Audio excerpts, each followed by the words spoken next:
Yeah, I mean, you're right about that, but it's funny you made that comment, right? Because news broke that Diddy, he refused to eat in prison because he feels like they trying to poison him. I read somewhere, and I don't know if it's true, but I read somewhere that Kim Porter allegedly told someone that Sean Combs told her that if he wanted to get rid of her, he could very easily do it through food poisoning. I don't know if it's true, but someone of Puffy's status and stature in this society, someone who has navigated that Hollywood and music industry, I'm quite sure Sean Combs knows how easily it can be to eliminate somebody with food poisoning. Malcolm X was poisoned in the Middle East. Luckily enough, he got to the hospital or the doctor soon enough where they could pump Michael Jackson's stomach. Okay. Prince, in all likelihood, was poisoned. Michael Jackson was poisoned, albeit through medication and not food. Johnny Cochran was poisoned and murdered because he wanted to investigate how much money America owed blacks for reparations. The late, great Dr. Khalid Abdul Muhammad, in all likelihood, was poisoned as well. So we got to be honest. One of the most effective ways to get rid of someone and hide the evidence is through food poisoning. So I cannot say he's being paranoid. We're talking about Sean Puffy Combs. In terms of hip hop culture and history, who in the hell has ever been bigger than Puff as long as Puff? You could say Sean Carter, but Puffy was already a household name when Jay-Z was just getting started. So I believe that Puffy's paranoia is definitely well deserved. He don't have no friends, bro. I don't know if Puffy got any friends. Now, is this due to the fact that so many people claim he did people dirty? It could be. Or is it due to envy and jealousy? It could be. I don't know why he ain't got no friends, but it don't seem like Puffy got too many people who are going to ride and die for him beyond his children. And because of that, I think his paranoia about eating the prison food is very well deserved. Yeah, it don't look like he got any friends at all. But how do you personally think it's going to turn out for Diddy? Wow. Wow. I heard attorney Lee Merritt say that one of the things that help gets high profile defendants off of federal charges is the amount of money that they have.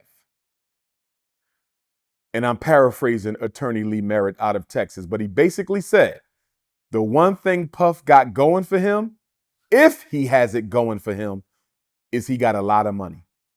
And he said that does play a role in getting exonerated when you're facing Fed charges. I believe he's going to be convicted. I'm not sure that he's going to be convicted of all three counts on that indictment.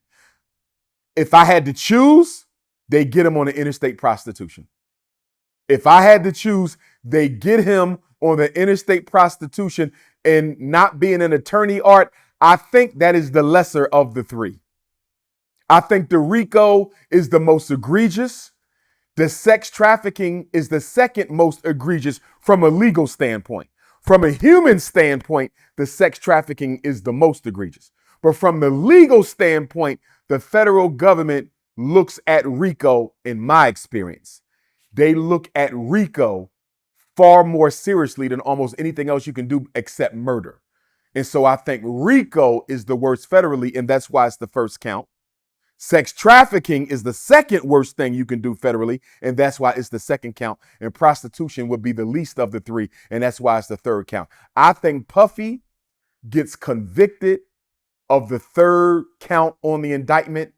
I'm not sure about the first. I'm not sure about the second. I don't believe he's guilty of the second. Nobody's going to convince me Sean Puffy Combs sexually trafficked people across state lines and forced them to engage in sexual acts. I'm having a hard time believing that, even with the knowledge of what Puffy likes to do in the bedroom. I can't see him doing that. He can pay people. He has enough money to pay you to engage in those acts. Why would he have to kidnap you and force you to do it against your will? I'm not buying that. The RICO charge, in my opinion, comes down to whether they can attach his sexual behavior and other crimes to a music empire that was already built before he started engaging in those behaviors.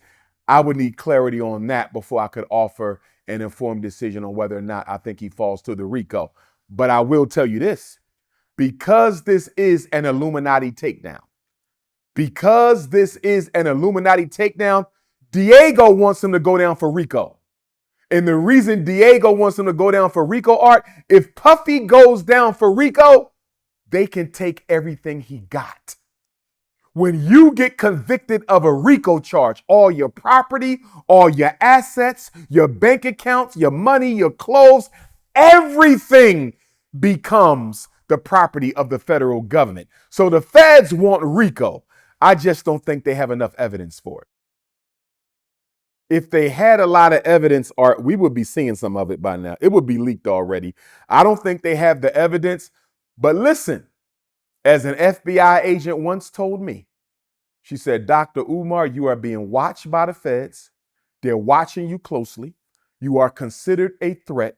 You need to be careful as you can be with everything that you do, but you should not become paranoid. And I said, why not? And she said, because if they can't find it, they will simply create it. They control the media. She told me that. An FBI agent told me, you cannot get paranoid being careful, because if they can't find any dirt, they will manufacture it. They control the media.